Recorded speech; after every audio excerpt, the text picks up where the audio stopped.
आज इस वीडियो में आप लोगों को सीखने को मिलने वाला है वो सीक्रेट जिससे आप कमोडिटी मार्केट के अंदर और बेहतर परफॉर्म कर पाएंगे। अगर आप एक प्रॉफिटेबल ट्रेडर बनना चाहते हैं, अपने प्रॉफिट्स को बढ़ाना चाहते हैं, तो कुछ ऐसे सीक्रेट्स हैं जो आपको पता होने जरूरी हैं और वो आपको रिवील करने वाले one and only mister Amit Jain. So Amit ji एक सेबी रजिस्टर्ड प्रोफेशनल है और अपने एक्सपीरियंस के साथ आज आपको ये गाइड करने वाले हैं और सारे secrets step by step reveal करने वाले हैं। सर शुरू करते हैं। बहुत सारे लोग जानने को उत्सुक होंगे, बहुत सारे लोगों को आप ये भी दिमाग में लेके चलिएगा कि वो नए हैं कमोडिटी मार्केट के अंदर, तो दोनों ही लोगों को, जो चाहे प्रोफेशनल्स हैं और चाहे बिगनर्स हैं, दोनों को इस वीडियो से वैल्यू मिले। जी जरूर। तो इसके पहले वीडियो में हम लोगों ने बेसिक समझा था, जहाँ पर बाजार कितने बजे खुलता है, कौन से प्लेटफॉर्म पर ट्रेड होता है, कौन कौन सी स्क्रिप्ट्स ट्रेड होती हैं, क्या इसके ऑप्शंस होते हैं, किस तरह की वोलेटिलिटी रहती है, ₹1 पे की मूवमेंट पे कितने रुपए मिलते हैं, ये सारी चीज़ें डिस्कस करी थी। लेकिन आगे बढ़ने से पहले मैं अपनी एक स्टोरी भी सुनाना चाहूँगा। जब मैं इस बाजार में 2004 में एंटर किया था तो मेरा पहला सौदा इसी एक्सचेंज पर था। यानी मैं सोयाबीन में काम करता था, वो एग्रीकल्चर कमोडिटी है, रिफाइंड सोया में काम करता था। तो मुझे किसी ने बोला था कि भाई ये फलाना रेट पे बाय कर ले। 1-2 सौदे अच्छे गए, 3-4 सौदे अच्छे गए, लेकिन एक सौदे में फंस गया। जब उस सौदे में फंस गया तो सामने वाले ने मेरा फ़ोन उठाना बंद कर दिया। अब मैं बन गया था एकदम लंगड़ा, ना स्टॉप लॉस पता है, ना टारगेट पता है। सामने वाला फ़ोन उठा नहीं रहा है, 10 बार फ़ोन करो तो एक आध बार ही फ़ोन उठा रहा है और कह रहा है कि मैं वापस फ़ोन करता हूँ। फ़ोन उठाना बंद कर दिया। उस सौदे में मैंने जितना भी पैसा कमाया था या फिर जो भी कैपिटल इन्फ्यूज़ की थी वो 2004 और 5 के दौर में, वो सारी ज़ीरो हो गई। उस दिन मैंने कसम खा ली थी कि अब मुझे किसी को फ़ोन करके नहीं पूछना है। और वो दिन है और आज का दिन है, मैंने कभी किसी को फ़ोन करके नहीं पूछा। कोशिश करी सीखने की, लेट हुआ। आप लोगों के पास तो बहुत सारे साधन हैं जल्दी जल्दी सीखने के, इतने सारे प्लेटफॉर्म है, चार्ट भी देख सकते हैं। मैंने इनफैक्ट चार्ट को सीखने के लिए उस समय हमारे पास ये सब अवेलेबल नहीं होता था फ्री ऑफ कॉस्ट। तो 10,000 रुपये के लगभग मैं हर महीना चार्ट प्लेटफॉर्म को देखने के लिए देता था। तो उस समय वो समय है और आज का समय है। मैंने फिर जब मुझे वो डिफिकल्टी का एहसास हुआ तो मैंने सोचा कि क्यों ना अपने लोगों को हेल्प की जाए, किसी को फ़ोन ना करना पड़े। तो मैं यहाँ पर हर वो चीज़ देने की कोशिश करता हूँ जिससे आप लोग सेल्फ ट्रेडर और अच्छे इन्वेस्टर, अच्छे ट्रेडर बन जाए, साइकोलॉजिकल बिल्टअप हो जाए। चलिए मैं अपने टॉपिक पे वापस आता हूँ। मैं यहाँ पर 2-4 मिनट का टाइम लूँगा, आप लोगों को बताने की कोशिश करूँगा कि यहाँ पर हमें कमोडिटी मार्केट में काम करने के एडवांटेजेस क्या हैं और डिसएडवांटेजेस क्या हैं। बेस्ट पार्ट मुझे क्या लगता है कि ये मार्केट की जो वोलेटिलिटी होती है ये मोटा माटी 6 बजे के आसपास ट्रिगर होती है। यानी कि यूएस मार्केट खुलते हैं, उसके बाद यूएस मार्केट खुलने से हमारी क्लोजिंग तक भी नहीं, 3-4 घंटे के आसपास अच्छी वोलेटिलिटी रहती है। तो आप देखिए, बाजार जब सुबह 9 बजे ओपन होते हैं, उसके बाद 7 बजे तक, 6 बजे के आसपास तक ये कम वोलेटाइल रहते हैं, एकदम रेंज बाउंड रहते हैं। और 6 बजे के बाद यूएस मार्केट खुलता है और 7 बजे के आसपास डेटा रिलीज होते हैं। जैसा प्रीवियस वीडियो में मैंने बताया था आप लोगों को कि नवंबर से मार्च एंड तक बाजार 11:55 तक बंद होते हैं। तो ये थोड़ा डेटा के शेड्यूल भी चेंज हो जाते हैं। पहले जो डेटा फर्स्ट 6 मंथ्स में 6 बजे के आसपास आते हैं, वो 7, 7:30, 8 बजे के रेंज में चले जाते हैं। तो वोलेटिलिटी 6 बजे के बाद ही थोड़ी सी ट्रिगर होना चालू होती है। इसके बारे में मैं आप लोगों को आगे बाद में समझाऊंगा। तो मैं ये कह रहा था कि जो एडवांटेज है, जो लोग पार्टिसिपेट नहीं कर सकते बाजार में 6 बजे तक, वो यहाँ पर कमोडिटी एक्सचेंज में, कमोडिटी मार्केट में 6 बजे के बाद आके कामकाज कर सकते हैं और मार्केट का लुत्फ उठा सकते हैं। यानी जो वहाँ पर छूट गए वो यहाँ पर कामकाज कर सकते हैं, अपनी अपनी स्ट्रैटेजी बना के। वहाँ पर मतलब इक्विटी मार्केट में, कमोडिटी मार्केट में जो एनएससी में काम नहीं कर पा रहे अपनी जॉब की वजह से, स्केड्यूल बिजी है, मीटिंग चल रही है, ट्रैवलिंग में बिजी है, तो यहाँ पर 6 बजे के बाद पार्टिसिपेट करिए। 11:30, पौने 12 बजे तक बाजार खुला हुआ है। और दूसरा एडवांटेज मैं यहाँ पर ये भी बताना चाहूँगा कि यहाँ पर भी सारे ऑप्शन ट्रेड होते हैं। जैसे अपने प्रीवियस वीडियो में बात किए थे, क्रूड ऑयल का ऑप्शन ट्रेड होता है, नेचुरल गैस का ऑप्शन ट्रेड होता है, गोल्ड सिल्वर के भी होते हैं, लेकिन गोल्ड में लिक्विडिटी कम होती है। तो दूसरा एडवांटेज मुझे ये लगता है कि जिनकी कम पूंजी है, जैसे कि 10-20 हज़ार रुपए से भी कामकाज करना है, तो क्रूड के 10,000 रुपए या 15,000 रुपए के मार्जिन में भी ऑप्शन के ट्रेड बढ़िया बन सकते हैं। लेकिन यहाँ पर एक बात मैं जरूर कहना चाहूंगा कि अगर आप लोग ऑप्शन में ट्रेड बना रहे हैं कमोडिटीज में, तो प्योरली इंट्राडे रखने की कोशिश करिए। और सेलर हैं तब तो फिर होल्ड कर सकते हैं, क्योंकि आप टाइम डिके को भी इंजॉय कर सकते हैं। तो ऑप्शंस के भी ट्रेड होते हैं और 10-15 हज़ार रुपए के मार्जिन में भी आप लोग यहाँ पर कामकाज कर सकते हैं। तो सर, तीसरा बेनिफिट कमोडिटी मार्केट का ये है कि यहाँ से ग्लोबल मार्केट को भी एनालाइज किया जा सकता है। इनफैक्ट मेरा ये समझना है कि सारे मार्केट इंटरकनेक्टेड है। मैं आप लोगों को वो भी चार्ट के साथ दिखाने की कोशिश करूंगा कि हमने पास्ट में कैसे कैसे इवेंट्स देखे हैं, कैसी कैसी वोलेटिलिटी ट्रिगर हुई उनकी वजह से। तो मैं आप लोगों को पिछले साल के जब हमारा यूक्रेन और रशिया का वॉर सिचुएशन क्रिएट हुआ था, तब हमारे यहाँ पर बाजार में क्रूड ऑयल की कैसी वोलेटिलिटी ट्रिगर हुई थी, तो मैं आप लोगों को क्रूड ऑयल का चार्ट दिखाता हूँ। ये वीकली चार्ट है और एक एक कैंडल वीक की है। आप यहाँ पर देखिए बाजार का भाव करीब करीब 6100 के आसपास चलता था जी। और करीब छः हफ्तों के अंदर ये बाजार ने 10,000 पॉइंट टच कर दिया था। ऑलमोस्ट 9,999 का हाई पोस्ट किया था। 10,000 के लगभग उसके आगे के फॉरवर्ड कॉन्ट्रैक्ट 10,000 के पार भी चले गए थे। लेकिन सबसे बेस्ट पार्ट क्या है, बेस्ट पार्ट बोलो, जिन्होंने पैसा कमाया उनके लिए बेस्ट पार्ट, और जिन्होंने पैसा गंवाया इस मार्केट में उनके लिए वर्स्ट पार्ट। लेकिन ऐसी वोलेटिलिटी में आप लोगों को ये समझ में आ जाता है कि बाजार में कुछ हो रहा है, कुछ हलचल हो रही है, तो मार्केट में कैसे ग्लोबल मार्केट में इफेक्ट हो रहे हैं।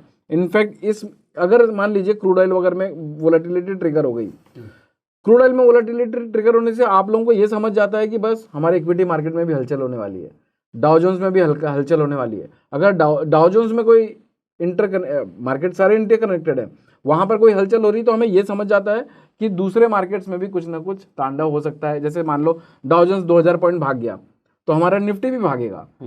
क्रूड ऑयल अगर बहुत ज्यादा टूट गया, अभी क्रूड ऑयल ट्रांसपोर्ट में भी काम आता है, पेट्रोलियम प्रोडक्ट है, तो अगर क्रूड ऑयल बहुत महंगा हो रहा है तो इन्फ्लेशन बढ़ जाएगा। इन्फ्लेशन बढ़ जाएगा तो स्टॉक मार्केट की वैल्यूएशन कम होंगी क्योंकि प्रॉफिटेबिलिटी कम हो जाएगी कंपनीज की।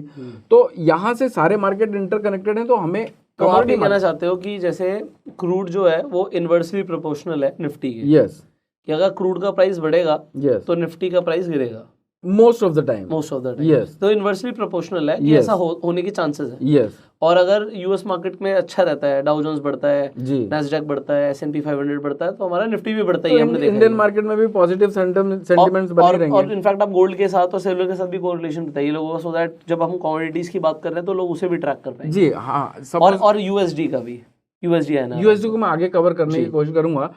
अभी मान लीजिए कि कोई डेटा पॉजिटिव आते हैं, जैसे यूएस के डेटा रिलीज होते रहते हैं, या फिर वॉर की सिचुएशन ही बन गई, तो चलो वॉर से कनेक्ट करते हैं इस बात को। वॉर की सिचुएशन बन गई तो गोल्ड को यूजुअली क्या माना जाता है? Hedge, safe haven. Yes, hedge भी माना जाता है, सेफ हेवन भी माना जाता है। तो गोल्ड के प्राइसेस यहाँ पर बढ़ने चालू हो जाएंगे। तो हमारी जो भाई जो बहन जो घर पे गोल्ड रखती हैं उनके लिए वो बुरी खबर तो होती है, नो डाउट, इकोनॉमिकली, लेकिन उनके वैल्यूएशन बढ़ने लगते हैं, फिजिकल एसेट्स के वैल्यूएशन बढ़ जाते हैं। तो गोल्ड में भी हमें पता चल जाता है कि भाई ये अभी रिसेंटली हुआ था। गोल्ड का भी चार्ट दिखाता हूँ, पहले ये क्रूड का चार्ट हमने शायद फिनिश कर लिया है। इसकी वोलेटिलिटी बढ़ गई थी वॉर की सिचुएशन, और 10,000 से वो वापस 7,000 के लेवल्स को टच कर गया। 10,000 के वापस आते हैं। और इनफैक्ट मुझे याद है वो टाइम पर दिन में 700, 800, 1100 रुपए चल रहा था, जो यूजुअली महीने, 2 महीने, 3 महीने की मूवमेंट होती है। अगर रशिया ने, ओपेक ने अपने कोई प्रोडक्शन कम कर दिए हैं तो यहाँ पर शूट करेंगे प्राइसेस, लेकिन ऐसे नहीं होते थे। तो ये बाजार वॉर की सिचुएशन को डिक्टेट कर रहा था कि बॉस कुछ ना कुछ वहां पर खतरनाक से चल रहा है। मैं आप लोगों को गोल्ड में भी लेके चलता हूँ। अभी रिसेंट का एग्जाम्पल है, तो मैं चाहूंगा कि गोल्ड भी दिखाना आप लोगों को। अभी इजराइल और हमास का अनाउंसमेंट हुआ था कि भाई, अपने पास तो लेट भी आती है न्यूज़ सारी, और एक और पॉइंट है यहाँ पर, बड़ा इंटरेस्टिंग पॉइंट है। तो ये जब देखिए, जब हमास और इजराइल का युद्ध का न्यूज़ आया बाहर, जब चालू हुआ वहाँ पर, तब गोल्ड के भाव, ये मुझे चार्ट हमें सब बताते हैं डेट वगैरह क्या है। अक्टूबर मंथ में हमारे पास न्यूज़ आई थी जब 56,800 के आसपास गोल्ड चल रहा था जी। अब वहाँ से जब न्यूज़ आई तो यहाँ पर सेफ हेवन, जैसा आपने कहा कि गोल्ड वगैरह में भी रिलेशन क्या होता है बताओ। तो एक गोल्ड देखिए 63,000 पे खड़ा हुआ है, प्लस यूएस के अगर डेटा कुछ नेगेटिव डेटा आते हैं तो यहाँ पर भी उसके पॉजिटिव इम्पैक्ट देखने को मिलते हैं। राइट, क्योंकि ये एक ही एक एसेट क्लास है जिसके बढ़ने पर इकोनॉमी थोड़ी कॉम्पनसेट हो जाती है लॉसेस से। क्योंकि बैलेंस शीट में अगर आपकी एसेट की वैल्यू बढ़ गई तो कहीं ना कहीं वो कॉम्पनसेटेड दिखता है ना। और हर कंट्री चाहती है कि कहीं ना कहीं से कोई सेफ हेवन के थ्रू हम अपने प्रॉब्लम्स को जस्टिफाई कर सकें, या फिर अपने ग्रोथ को उतनी निगेटिव ना दिखे जितनी दिख सकती है। तो सेफ हेवन की तरह काम करता है गोल्ड। देखिए 56,800 से 63,300 पे खड़ा हुआ है। कितनी बड़ी रैली है, और अभी भी रुकने का नाम नहीं ले रहा। और हाँ, अभी भी रुकने का नाम नहीं ले रहा। इनफैक्ट जो क्लोजिंग हुई है लास्ट वीक की, आप देखिए सारी वो जो टॉप कैंडल बनी 63,357 की क्लोजिंग है, टॉपेस्ट लेवल की क्लोजिंग है इस गोल्ड के इतिहास में। आज तक इतनी बड़ी क्लोजिंग नहीं हुई है। तो उस समय अगर हमारे भाई बहन जो भी हैं अगर कमोडिटी मार्केट में पार्टिसिपेट किए होंगे या फिर फिजिकल में भी लिए होंगे तो आज तो वो एकदम मौज मार रहे होंगे। और वो आज आप देख रहे हो, ये वीडियो जब जाएगी तब का गोल्ड का प्राइस कुछ और होगा। कुछ और भी ऐसी सिचुएशन बनती रहेंगी फ्यूचर में। ऐसा नहीं कि यहाँ पर अभी हमने पिछले 2 सालों में इतनी सारी न्यूज देखे हुए हैं कि मार्केट ने डिप भी बहुत बार दिए, गोल्ड ने भी बहुत बार डिप दिया और बहुत बार उछाल भी दिया है। लेकिन अल्टीमेटली आपका तो फेवरेट है आई गेस गोल्ड, आप इन्वेस्टमेंट करना पसंद करते हैं, वन ऑफ द फेवरेट है। तो गोल्ड में इन्वेस्ट करना चाहिए। जब भी ऐसी कोई न्यूज आए तो कमोडिटी मार्केट में उस टाइम के लिए भी पार्टिसिपेशन कर सकते हैं जी। चौथा पॉइंट, इसकी इंटेंसिटी से हमें बहुत कुछ पता चलता है। जैसे जब यूक्रेन और रशिया का वॉर सिचुएशन बना था तब 700-800 800 इनफैक्ट उस दिन की जो ओपनिंग थी 10% ऊपर की थी क्रूड की। तो आपको ये क्लियर कट पता चल गया था इंटेंसिटी से सिर्फ कि भैया कमोडिटी मार्केट में 10% अगर क्रूड भागा हुआ है तो इसका मतलब कमोडिटी अपने इक्विटी मार्केट में कुछ ना कुछ करेक्शन ट्रिगर हो सकते हैं। तो कमोडिटी मार्केट को भले आप पार्टिसिपेट करें ना करें, मुझे ऐसा लगता है ट्रैक जरूर करना चाहिए। तो आपको वहां के मूवमेंट की इंटेंसिटी से यहां पर पता चल जाता है कि इसकी सीवियरनेस क्या है या फिर इसके इम्प्लीकेशंस क्या हो सकते हैं। रिसेंट में जैसे हमास का भी वॉर सिचुएशन हुआ था तो मैंने जैसे बीच में कहा था कि आपको एक और इंटरेस्टिंग बात बताऊंगा, ये most of the time news सारी सैटरडे को रिलीज होती है। अच्छा, तो इसका क्या है, हम ट्रेडर लोग फायदा नहीं उठा पाते, लेकिन जो टेक्निकल एनालिसिस कर रहा है हाँ। उसको थोड़ा थोड़ा आभास होना पता चल जाता है और थोड़े अनुभव से भी होता है कि बाजार के भाव आपको इंटरनली कुछ ना कुछ सिग्नल देने लगते हैं कि बहुत कुछ हो रहा है अंदर अंदर। और इसलिए मैं आंकड़ों पे ज्यादा फोकस करता हूं क्योंकि आंकड़े आपको बता देते हैं। न्यूज चाहे लेट आए टेक्निकल सेटअप भी अब एक बड़ी कैंडल बन जाएगी तो पूरे टेक्निकल चेंज हो जाएंगे, लेकिन अनुभव आप लोगों को पहले से कुछ ना कुछ बताता रहता है और वो अनुभव आंकड़े देखकर आता है। इसका रिसेंट एग्जांपल मैं कल का ही एग्जांपल बताना चाहूंगा आप लोगों को। कल गोल्ड ने करीब 700 रुपए की रैली दी और ये एकदम लाइफ टाइम हाई पे है। ऐसे लेवल पर एंटर करने में बहुत डर लगता है लोगों को। क्यों? नीचे का लेवल तो सबको पता है कि भैया 60,000 तक आ जाएगा, 61,000 तक आ जाएगा, 59,000 तक आ जाएगा। ऊपर कहाँ तक जाएगा किसी को पता ही नहीं, क्योंकि उसके पीछे भी तो कोई लॉजिक होंगे ना कि बाजार कहाँ तक जा सकते हैं। और चाहे वो टेक्निकल पैरामीटर आप लोग को जैसे ट्रेंड लाइन सिखाई है, पैराबोलिक सार सिखाया है, बोलिंगर बैंड सिखाया है, उसके बेस पे आप लोग फिर भी कुछ हद तक निकाल सकते हैं सारे। अब महारत हासिल करनी पड़ेगी, वही अनुभव। अभी आप देखिए गोल्ड का कल बाय कॉल दिया था हम लोगों ने, गोल्ड का बाय कॉल दिया था, एंट्री करवाई थी। तो देखिए ये कल हम लोगों ने कॉल दी थी 62,550 और 62,700 की रेंज में बाय करना था। स्टॉप लॉस 62,399, स्टॉप लॉस कितना छोटा सा है। मजे की बात देखिए 150 रुपए पॉइंट, अगर चलो हायर रेंज में किसी ने लिया तो 250 पॉइंट का स्टॉप लॉस, लेकिन टारगेट देखिए 63,825 यानी ऑलमोस्ट 1,200 रुपए। और अभी ये कॉल चल रही है। तो कमाल की बात क्या है कि जब ये वीडियो जाएगी तब लोग इसे वेरीफाई कर सकते हैं। यस कर सकते हैं। इसकी परफॉर्मेंस शीट भी अपनी गूगल ड्राइव में होती है, क्योंकि कॉल डेट जो है आपकी 1 दिसंबर की है। यस, और ये वीडियो कम से कम मेरे हिसाब से 2 हफ्ते बाद जाएगा, 2 हफ्ते बाद जाएगा और हो सकता है सालों तक देखते भी नहीं लोग। तो अगर फ्यूचर के भी कोई कॉल रहे हैं तो अपनी वेबसाइट में इसी तरह से लॉगिन करके आप लोग देख सकते हैं। प्लस टेलीग्राम चैनल पे भी आप लोगों को सारी अपडेट डलते रहती है कंटिन्यू। अगर कोई स्टॉप लॉस ट्रेल हुआ, अगर कोई टारगेट चेंज हुआ, वो भी सारा चीज देते रहते हैं। सपोज कभी 50% प्रॉफिट बुक करना है उसके भी मैसेजेस आएंगे, 20% बुक करना है उसके भी मैसेजेस आएंगे, स्टॉप लॉस ट्रेल करना है उसके भी मैसेजेस आएंगे। यानी आप लोगों को एक बार आपने हाथ पकड़ लिया तो वो हाथ को पूरे या फिर टारगेट तक पकड़ के चलेंगे या फिर स्टॉप लॉस होते तक पकड़ के चलेंगे, लेकिन हाथ नहीं छोड़ेंगे। तो जिन लोगों ने हमारी सर्विसेज ली हुई हैं उन लोगों को सारे अपडेट्स मिलते रहेंगे। जिन लोगों को भी एडवाइजरी सर्विसेज लेनी है, जो नंबर फ्लैश हो रहा है स्क्रीन पर उस पर कॉल करके आप इंक्वायरी कर सकते हैं और सेवा का लाभ उठा सकते हैं। तो ये तो जैसे गोल्ड M6 का था, तो ये बैंक निफ्टी सभी की इस तरीके से सब चीज की ऑप्शंस के भी ट्रेड होते हैं, कमोडिटी ऑप्शंस के भी अपने पास कॉल्स फायर होते रहते हैं, निफ्टी बैंक निफ्टी के भी ऑप्शंस ट्रेड होते हैं, उसके भी कॉल्स फायर होते रहते हैं। तो ये कॉल जो वेबसाइट पे भी जाएगा, टेलीग्राम पर भी जाएगा। अब उन लोगों के लिए जिन्होंने सर्विसेज ली हुई। यस, ठीक है। तो अगर आप लोगों को सर्विसेज चाहिए तो आप इस नंबर पे कॉल कर सकते हो, सर की टीम से कनेक्ट कर सकते हो। यस। तो अब ये अभी आप बता रहे हैं कि ये आपकी लाइव है, अभी ये ओपन है जी, तो ये चल रहा है। तो ये हुआ लॉन्ग टर्म में जी। और अगर इंट्राडे की बात करें तो इंट्राडे की भी कॉल्स इस तरीके से अगर कहीं इनकेस कोई डाउटफुल सिचुएशन रहती कि भाई यहाँ पर भी प्रॉफिट बुक कर लेना चाहिए, वैसे तो मोस्ट ऑफ द टाइम हम लोग 50% बुक करा ही देते हैं ताकि आप लोगों का stop loss is equal to profit book हो जाए, यानी कि ट्रेड रिस्क में ना रहे। लेकिन यहाँ पर कन्विक्शन सॉलिड था। कन्विक्शन सॉलिड था प्लस गैप अप ओपनिंग होने की अपेक्षा थी, तो भैया कंज्यूमर के हिसाब से भी सोचना पड़ता है, पूरा ही कमा ले इस बार। और स्टॉप लॉस तो वैसे भी हम लोग ट्रेल कर चुके हैं, तो इस तरह से चलता रहता है, सारे अपडेट्स देते रहते हैं कंटिन्यू, तो कहीं किसी को छोड़ा नहीं जाएगा, कोई भी आएगा जुड़ेगा। एक और बात मजे की बताता हूँ कि आज तक एक भी कॉल ऐसा नहीं किया अपनी तरफ से कि अगर फायर किया हो और वो क्लोज ना करवाया हो। अच्छा। यानी कई दफा हमने ऐसे भी देखे हैं जो हम लोगों को कॉल्स करते हैं कि सर उसने हमें पोजीशन तो दिला दी थी, उसके बाद फोन उठाना बंद कर दिया, जो मेरे साथ हादसा हुआ था, जो स्टार्ट में बताया कि भाई मेरा फोन उठाना बंद कर दिया था, वो आज तक नहीं किया। एक भी बंदा ऐसा नहीं बोल सकता। और ये सारे जो कॉल रिकॉर्ड्स हैं वो अपनी गूगल ड्राइव में कोई भी एक्सेस कर सकता है, मोदी साहब भी कर सकते हैं, कोई भी एक्सेस कर सकता है। वो परफॉर्मेंस शीट में जाइए आप और उसको देखिए कितने कॉल्स कब किस सिचुएशन में दिए, क्या एक्यूरेसी है, क्या कितना प्रॉफिट बनाया, कितने कैपिटल से स्टार्ट किया था, एक आप वहां से पूरा वेरीफाई कर सकते हैं। तो सर कमोडिटी मार्केट में पांचवा बेनिफिट ये है, चाहे आप काम इक्विटी मार्केट में करते हो, चाहे आप काम निफ्टी बैंक निफ्टी के ऑप्शन ट्रेडिंग में करते हो, लेकिन कमोडिटी मार्केट ट्रैक करना चाहिए। उसका पांचवा बेनिफिट ये है, एडवांटेज कह लो, आप अगर कमोडिटी मार्केट को ट्रैक करते हैं तो आप इक्विटी मार्केट को सेक्टर वाइज भी एनालाइज कर सकते हैं। जैसे क्रूड ऑयल में अगर वोलेटिलिटी, क्रूड ऑयल के भाव बढ़ रहे हैं तो कहीं ना कहीं एशियन पेंट पे इफेक्ट आएगा, ट्रांसपोर्टेशन इंडस्ट्री में फर्क आएगा। अगर गोल्ड के प्राइसेस बढ़ रहे हैं तो कहीं ना कहीं आपके टाइटन में इफेक्ट आएगा, कहीं ना कहीं आपके मुथूट फाइनेंस जैसे वो कंपनीज है जो, तो उनमें कैसा इफेक्ट देखते हैं?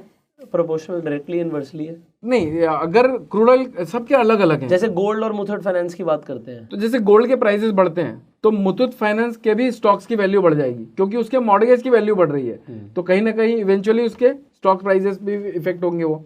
Similarly Titan, Tanishq by Titan, अगर गोल्ड के प्राइसेस बढ़ते हैं तो उसके भी जो उसके प्रोडक्ट कॉस्ट है उसके भी दाम बढ़ जाएंगे, उसके दाम बढ़ते हैं तो डिमांड कम हो जाएगी, डिमांड कम हो जाएगी तो सप्लाई कम हो जाएगी। तो यहाँ पे इनवर्सली प्रोपोर्शनल तनिष्क के केस में, यस, टाइटन के केस में। सिमिलरली अभी जैसे आप कमोडिटीज में बेस मेटल ट्रेड होता है, तो जैसे यहाँ पर अगर कॉपर के प्राइसेस बढ़ते हैं बेस मेटल्स में, कॉपर और जिंक के, तो हमारे स्टॉक मार्केट की इंडस्ट्री में जो भी उस सेक्टर से रिलेटेड है, जैसे हेवल्स हो गया, बजाज इलेक्ट्रिकल हो गया, तो इन स्टॉक्स में भी आउट परफॉर्म देखने को कम मिलेंगे हमें उनके प्राइसेस, क्योंकि अगर यहाँ पर रॉ मटेरियल की कॉस्ट बढ़ती है तो इनके भी प्रोडक्शन कॉस्ट बढ़ जाएगी, इनकी प्रोडक्शन कॉस्ट बढ़ती है तो उस सेक्टर में उस समय की हलचल कम रहेगी। तो उस समय आप अगर कमोडिटी मार्केट को ट्रैक करते हैं तो मुझे ऐसा लगता है काफी हद तक आप अपने इंडियन स्टॉक मार्केट को भी ट्रैक कर सकते हैं। तो ये तो हुई सारी एडवांटेजेस की बात। अब मैं आप लोगों को कुछ डिसएडवांटेजेस भी बताना चाहूंगा, क्योंकि सब अच्छा है ये तो हर जगह हो नहीं सकता, अगर मैं हूं तो मुझ में भी दो बुराई हो सकती है। तो उसी तरह से कमोडिटी मार्केट के भी कुछ डिसएडवांटेजेस है, जैसे ये वोलेटाइल बहुत है, यानी जब कोई भी न्यूज बेस्ड बाजार बनता है तो इतना ज्यादा वोलेटाइल हो जाता है कि आप अगर लीवरेज पोजीशन को इस्तेमाल करते हैं तो उस समय हो सकता है कि आपकी सारी कैपिटल भी नुकसान हो जाए। तो इसे, और अगर आप सही डायरेक्शन में हो तो पैसे भी बन सकते हैं। यहाँ पर आपको एक्सपर्ट गाइडेंस लेके ही चलना चाहिए, ऐसा मेरा अनुभव कहता है। अगर आप खुद एक्सपर्ट है तो वेल एंड गुड, तब तो इससे अच्छा कुछ है नहीं बाजार। लेकिन अगर आपके पास एक्सपर्टीज नॉलेज नहीं है तो आप लोगों को किसी एक गुरु का, किसी एक एक्सपर्ट का हाथ लेके आगे बढ़ना चाहिए जी। दूसरा, ये हाईली लिवरेज्ड है, एक और बड़ा डिसएडवांटेज है। जैसे आप 1 किलो सोना लेने जाएंगे बाजार में तो आप लोगों को मोटा माटी 63 लाख रुपए पेमेंट करनी पड़ेगी, लेकिन यहाँ पर 5-6 लाख रुपए में काम हो जाता है, आप 1 किलो सोना ले सकते हैं। तो लीवरेज प्रोडक्ट है, इसकी वजह से कई लोग प्रॉब्लम में भी आ जाते हैं, क्योंकि इतना, एक तो लीवरेज प्रोडक्ट कैसे, एक्सचेंज में 60 लाख, आपको फिजिकल लेने जा रहे हैं तो 60 लाख का लेना पड़ेगा, एक्सचेंज में ले रहे हैं तो आप 6 लाख में ले लेंगे। लेकिन यहाँ पर भी लोग, जैसे कवर ऑर्डर का एक ऑप्शन देता है ब्रोकर लोग, कुछ ब्रोकर हैं जो कवर ऑर्डर का ऑप्शन देते हैं कि आप 63,000 में लो, 62,500 का कवर ऑर्डर लगाओ और आपका जो भी टारगेट होता है, टारगेट और स्टॉप लॉस दोनों साथ में लगाना पड़ता है। तो यहाँ पर कवर ऑर्डर में पहले ही आप लीवरेज ले रहे हो, यानी 60 लाख रुपए की चीज 6 लाख रुपए में ले रहे हो, और वहां पर भी उस लॉट के मल्टीप्लाई कर रहे हो। यानी आपकी 1 लॉट लेने की क्षमता थी, आपने 4 लॉट ले लिए, तो पहले एक्सचेंज का लीवरेज इस्तेमाल किया आपने और फिर उसके बाद उसका भी लीवरेज इस्तेमाल कर लिया। तो उसकी वजह से कुछ लोग प्रॉब्लम में आ जाते हैं। तो ये बिल्कुल भी मत करिएगा, जितना चादर है उतना ही पैर फैलाइए, जैसे बुलिंगर बैंड वाले कॉन्सेप्ट में समझा था आपने। मार्केट भी उतनी ही अपनी चादर फैलाता है जितना उसका बुलिंगर बैंड कैपेसिटी दिखाता है। वैसे यहाँ पर भी हमें जितना मार्जिन है आप लोगों का, एक्चुअली मार्केट ना सबको यही पिक्चर दिखाता है कि आज तेरे को करोड़पति बनाने वाला हूँ, लेकिन बनता कोई नहीं है जल्दी। उसकी वजह यही है कि अपने कुछ इथिक्स नहीं बनाते हैं लोग, बस वो सोचते हैं कि आज बैठा हूँ बाजार में तो आज मैं इस बाजार को लूट डालूंगा, लेकिन ऐसे इतना आसान नहीं है बाजार को लूटना। तो ये एक डिसएडवांटेज है जो लीवरेज इस्तेमाल करने देता है मार्केट।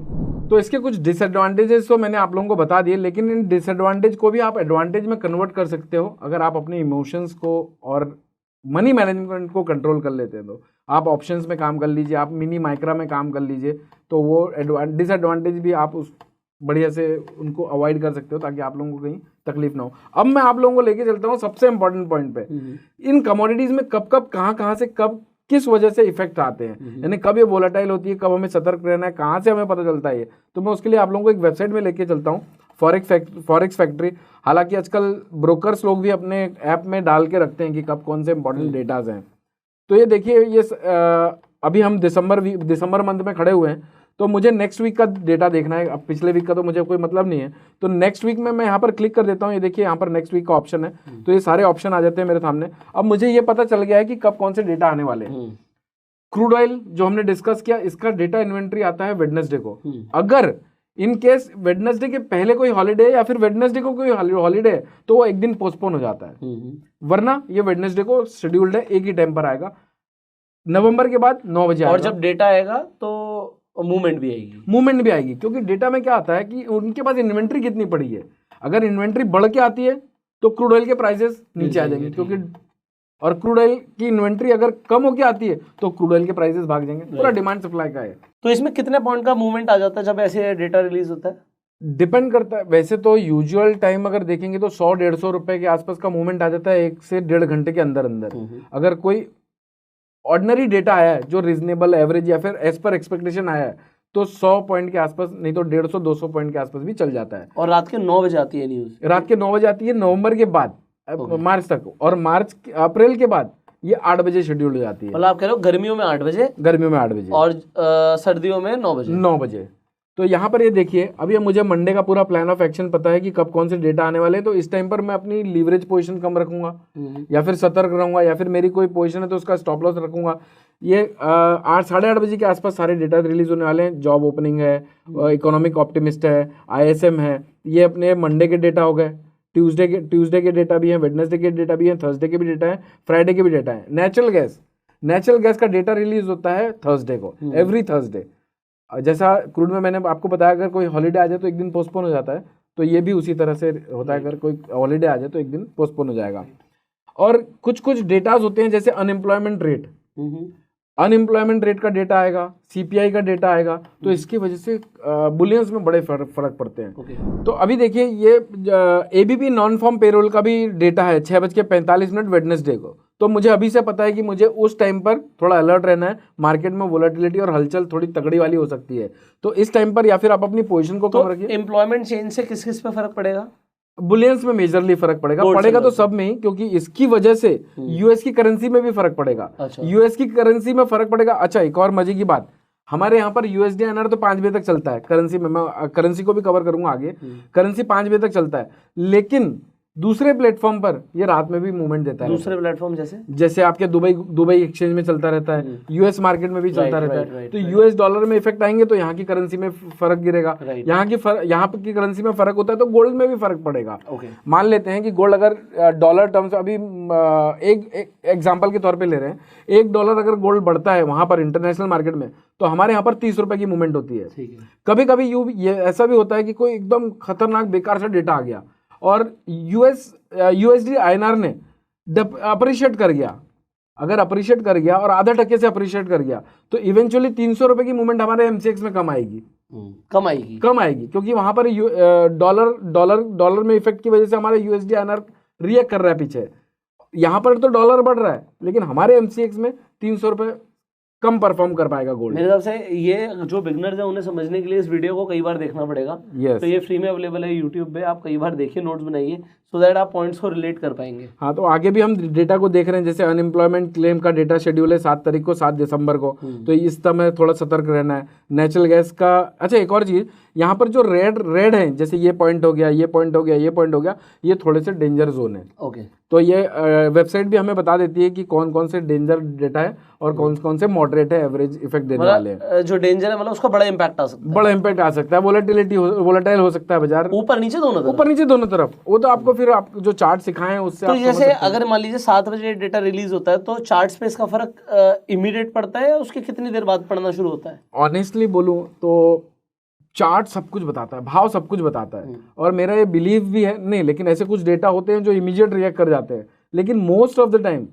मेरा ये समझना है, बाजार को देखकर, अब इतने 19 सालों से बाजार देख रहा हूँ, भाव को ज़्यादा प्यार करता हूँ मैं, तो मेरा ये समझना है कि कई बार ऐसा होता है जो होता है वो दिखता नहीं है, और जो होने वाला होता है वो दिखाया नहीं जाता बाजार में। तो आपको वो समझना पड़ेगा, वो धीरे धीरे प्रैक्टिस में, मतलब कहने का मतलब है कि डेटा रिलीज होते ही जरूरी नहीं कि इमीडिएट इफेक्ट आ जाए। इमीडिएट इफेक्ट तो आएगा, लेकिन कई बार वो डिस्काउंट कर चुका होता है। जैसे मान लीजिए अनएम्प्लॉयमेंट क्लेम का डेटा जो आया वो बुलियंस के लिए बहुत पॉजिटिव था, लेकिन बुलियंस पिछले 3 दिनों में ऑलरेडी उसको डिस्काउंट करके ऑलरेडी ऐसे लेवल पे जहां से उतना बड़ा स्पाइक नहीं आ सकता। तो जब क्या होगा, जो आम आदमी है जिसको डेटा नहीं समझ रहा, जिसको भाव नहीं समझ रहा, जिसको टेक्निकल नहीं समझ रहा, वो डेटा देख के एकदम रिएक्ट कर जाएगा। शॉर्ट पोजीशन है तो उसको काट देगा कि भैया ये तो बहुत डेटा पॉजिटिव आ गया है, उसको ऊपर की हद ही नहीं मालूम कहां तक जा सकता है। और कई बार ऐसा होता है कि फ्रेश पोजीशन बिल्डअप कर लेगा, मान लिया शॉर्ट नहीं है, fresh position long position buildup कर लेगा, नो डाउट इफेक्ट बाजार रिएक्ट करेगा, लेकिन उतना सीवियर इंपैक्ट नहीं होंगे जितने होने चाहिए थे, क्योंकि पहले रैली आ चुकी है, पहले डिस्काउंट कर चुका है बाजार उसको। तो ये सब चीजें हमको टेक्निकल एनालिसिस समझाती है, नो डाउट प्राइस एक्शन हमें समझाते हैं। तो आप लोगों को टेक्निकल को भी समझना होगा, फंडामेंटल को भी समझना पड़ेगा, और साइकोलॉजिकली मार्केट को बिल्ड करना पड़ेगा। आपके अंदर एक टैलेंट डेवलप करना पड़ेगा, जो आपको बाजार का भाव, आपको आप बात करनी पड़ेगी भाव के साथ, वो भाव आपको ऑटोमेटिक बताते हैं। आपको प्यार करो, प्यार करोगे तो फिर प्यार पाओगे भी, राइट। तो बाजार से प्यार करो, बस यही है। तो ये जो सारे डेटाज हैं, इन लोगों को इन सब डेटाज को ध्यान में रखिए। इसके अच्छा LME के भी डेटा आते हैं कुछ, जो 2 बजे के आसपास रिलीज होते हैं, और उसके इफेक्ट होते हैं बेस मेटल्स के प्राइजेस में, कॉपर में और जिंक में। तो उन डेटास को भी ध्यान में रखिए। अब मुझे ऐसा लगता है कंज्यूमर लोग को बहुत ज़्यादा हो गया। राइट। आज के लिए मुझे लगता है वीडियो काफ़ी है, तो आज तो आपको काफ़ी कुछ सीखने को मिल गया, बट मुझे आई एम वेरी श्योर अगर आप इस वीडियो को यहाँ तक देख रहे हैं तो आप और भी ज़्यादा सीखने में इंटरेस्टेड है, तो आपको कहीं जाने की जरूरत नहीं है, इसी चैनल पर बने रहिए। आने वाले टाइम में आपको और बेहतर वीडियोस मिलने वाली है इसी चैनल के ऊपर, सो सब्सक्राइब कर लीजिएगा, बेल आइकन पर क्लिक कीजिए, जिससे आने वाली एक भी वीडियो आप मिस ना करें। इस वीडियो को शेयर जरूर कीजिएगा। अगर आप नए हैं स्टॉक मार्केट में, कमोडिटी मार्केट में, तो आप फ्री में जाके आप अपना ट्रेडिंग अकाउंट खुलवा सकते हो, आपको लिंक डिस्क्रिप्शन कमेंट बॉक्स में मिल जाएगा। और अगर आपको सर की एडवाइजरी चाहिए तो एक स्क्रीन पर नंबर आ रहा है, इस नंबर पर आप कॉल कर सकते हैं। We will see in the next video, till the time you go self made, like this video and जय हिंद।